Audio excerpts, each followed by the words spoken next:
Welcome back, ladies and gents, to the She Knows Pro Football Podcast. Once again, I'm Alice, aka the NFL Girl. With the second week of preseason now complete, many teams have had to make some drastic changes to get healthy players on their roster before the season. With that said, we're going to talk about Antonio Brown, Sam Young, Nevin Lawson, Darian Stewart, Reece Fountain, Robert Alford, Derwin James, Avery Williamson, Josh Gordon, Josh McCown, and the Rock Nation NFL partnership. So let's start with the latest on the Antonio Brown saga. After being told that he would no longer be allowed to wear his 11-year-old helmet on the field and losing his appeal on the matter, Antonio Brown went in search of a Shoot Air Advantage adult large helmet manufactured after 2010. Shoot had manufactured the particular model until 2011, so Brown was hoping to find one still available and offered up a signed Raiders helmet in exchange for one. Brown was hopeful he would be allowed to wear the newer model since the Shoot Air hadn't been banned because of failed safety tests, but because it was more than 10 years old and wasn't approved by the NOCSAE. After finding several helmets less than 10 years old, the league sent them off to Biokinetics Inc. for safety testing. The helmet unfortunately failed the strict safety standards implemented by the NFL and the NFLPA in 2016, and the league informed Brown that he would not be able to wear the helmet. This sent Brown into another profanity-laced tirade on Twitter and a missed practice on Sunday. Now, last year, the league informed Tom Brady and Aaron Rodgers that the specific helmets that they wore were no longer approved for use. The league gave both quarterbacks a one-year grace period to transition to a newer helmet, with Brady taking the full year to find a suitable replacement. Brown's helmet, which was only banned because of its age, was not given the same grace period before the league decided to have it tested and banned on the spot. General manager Mike Mayock informed the press that the team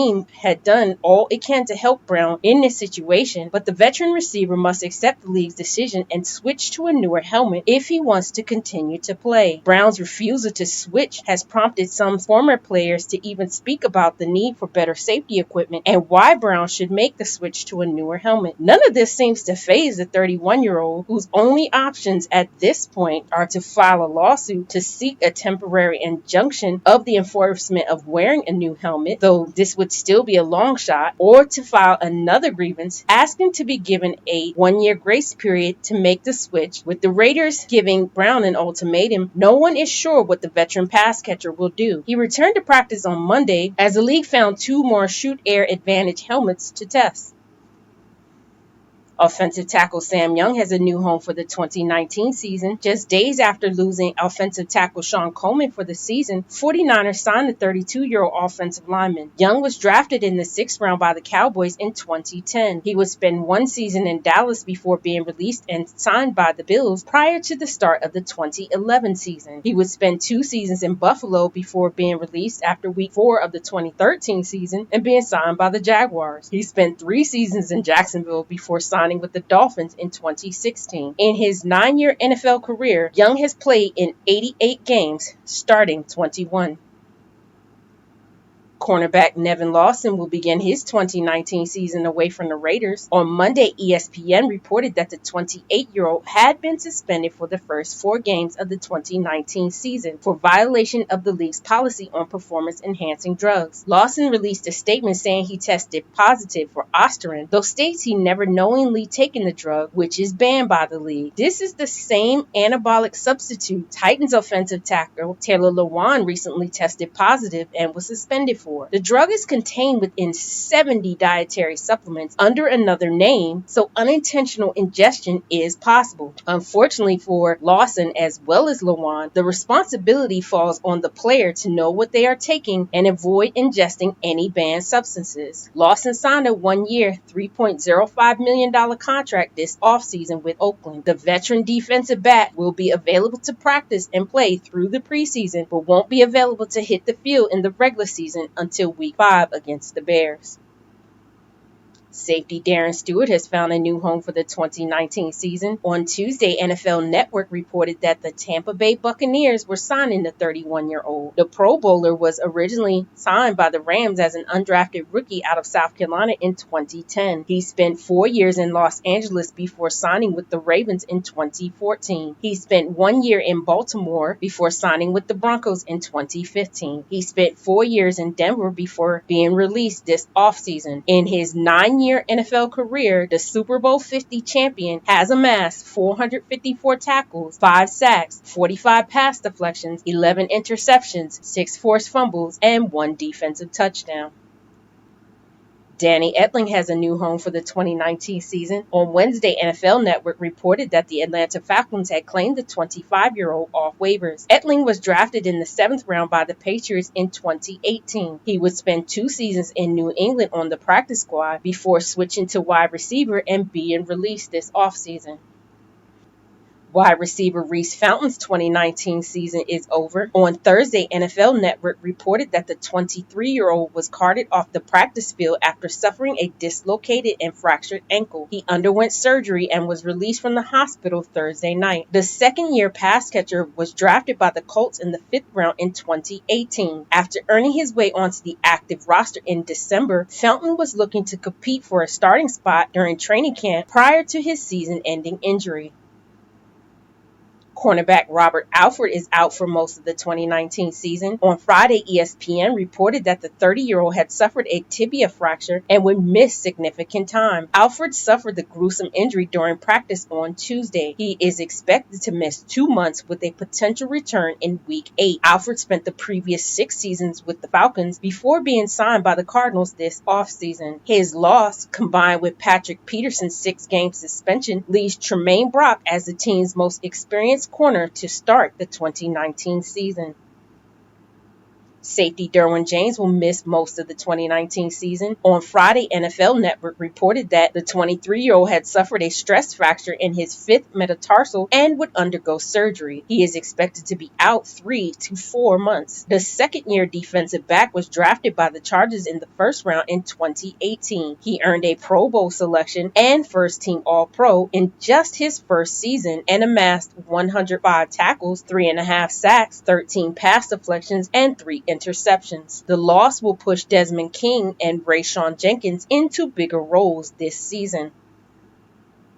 Linebacker Avery Williamson's 2019 season is over. On Friday, ESPN reported that the 27-year-old had suffered a torn ACL during the Jets' preseason game against the Falcons on Thursday night and would be out for the season. Williamson was drafted in the 5th round by the Titans in 2014. He would spend 4 seasons in Tennessee before signing with the Jets last season. In his 5-year NFL career, Williamson has amassed 497 tackles, 14.5 sacks, 5 forced fumbles, 3 fumble recoveries, and 3 interceptions. Jets signed free agent linebacker Albert McCown to make up for the loss of Williamson.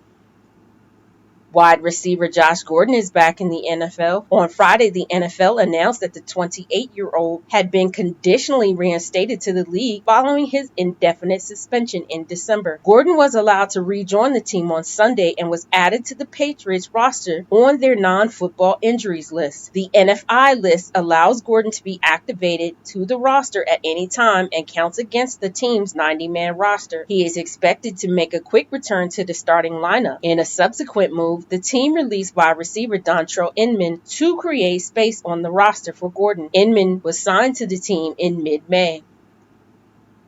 Quarterback Josh McCown is back in the NFL. After announcing his retirement this offseason, the 40-year-old decided to return for his 17th season and play for the Eagles. On Friday, McCown signed a 1-year, $2 million fully guaranteed contract with Philadelphia. The journeyman passer spent the last 2 seasons with the Jets after spending time with the Cardinals, Lions, Raiders, Dolphins, Panthers, 49ers, Bears, Buccaneers, and Browns. In his 16-year NFL career, McCown has amassed 1,581 passes for 17,707 passing yards and 98 passing touchdowns, along with 1,108 rushing yards and 13 rushing touchdowns. The signing leaves quarterback Cody Kessler's future with the team in limbo. The team released wide receiver Braxton Miller to make room for McCown.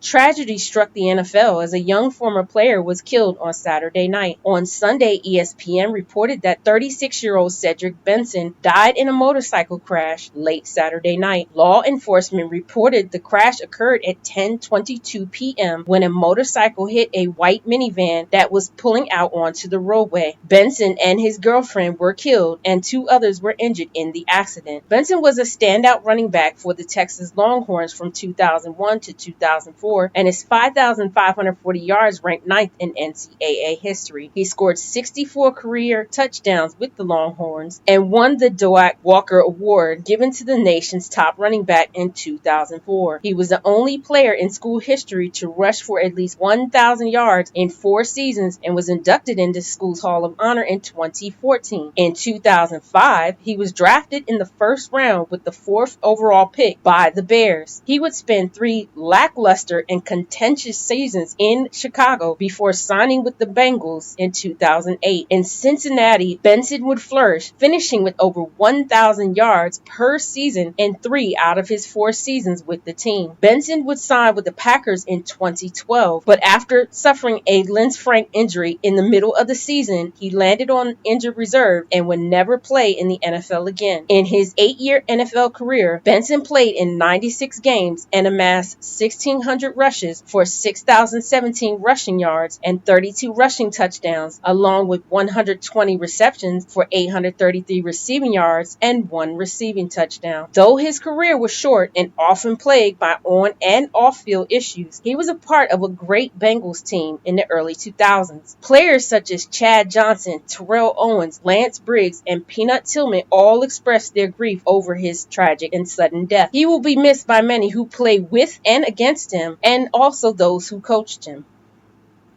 Finally, I want to talk about the Roc Nation NFL partnership. On Thursday, Commissioner Roger Goodell and hip-hop mogul Jay-Z held a press conference announcing the partnership between the NFL and Hov's Roc Nation. The NFL announced that it would give Roc Nation significant power in choosing the league's major events, including the Super Bowl halftime show. Jay-Z and Roc Nation would also help with the implementation of the league's social justice initiatives by providing content and spaces where players can speak about issues. Reportedly, Jay-Z is also looking to acquire a majority stake in an NFL team. When questioned at the press conference if he would kneel, Jay-Z said people are now clear on the reason for the protest and are past the point of kneeling. He also claimed to have spoken to Kaepernick about the new partnership. Panther safety Eric Reed, who is a close friend of Colin Kaepernick, said that Jay-Z never spoke with Cap and that with systemic racism and social injustice still an issue in this country, the issues have not been addressed and Hov should not talk about who has moved past kneeling. In the past, Jay-Z has shown support for Kaepernick, wearing his jersey and offering his support. His new partnership with the NFL flies in the face of everything he previously stated he stood for and has spoken about. People accuse the rapper of selling out. On the other end, many people feel that Kaepernick gave up his right to play football when he agreed to a settlement with the league. So let's be clear. The settlement was not so Cap would never play football again. The settlement was to keep quiet many of the personal correspondences between many of the people in power in the NFL. Being able to keep those communications private was more important than whatever money the league had to pay Kaepernick and Reed. Also, both Reed and Cap agreed to the settlement, but only Cap is still unemployed. At no time did Cap express he was no longer interested in playing football, and recent Instagram postings suggest that Cap has been keeping in shape and practicing football drills. For anyone to imply Cap doesn't want to play again is false. For anyone to imply that we have moved past the point of protesting and the need for kneeling is false. Eric Reed, Kenny Stills, and Albert Wilson still continue to take a knee to draw attention to systemic racism and social inequality. Jay-Z's partnership with the league doesn't change that fact. If Jay feels that he can have a bigger impact on the system by becoming a part of that very system, then by all means do what you do best. I respect the work he has done in the social justice realm in the past, but if this partnership doesn't require the league to make significant changes to how they handle their social justice issues, then his message will be lost. This league is run by 32 Trump supporters, one of whom, Dolphins owner Stephen Ross, recently held a fundraiser for Trump, even as Trump has criticized the league and its players openly. This league is 80% African American, and more needs to be done to help the African American community, especially in our current political climate. In 1967, Muhammad Ali was stripped of his titles and banned from boxing for refusing to fight in the Vietnam War. He received death threats and was considered ungrateful for the opportunities boxing and the United States had given him. He was considered a traitor to our nation. Decades later, we look upon Ali's decision as a monumental moment in history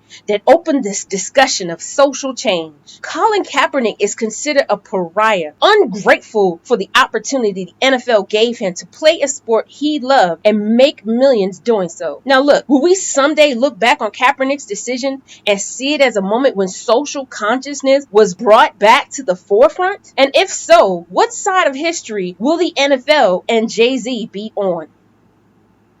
Well, that's all the time we had today. I want to thank everyone again for listening and spreading the word of the podcast. Be sure to follow me on Twitter at TheNFLGirl320. You can also read more of my thoughts on SheKnowsProFootball.com. Thanks for listening and see you back here next week.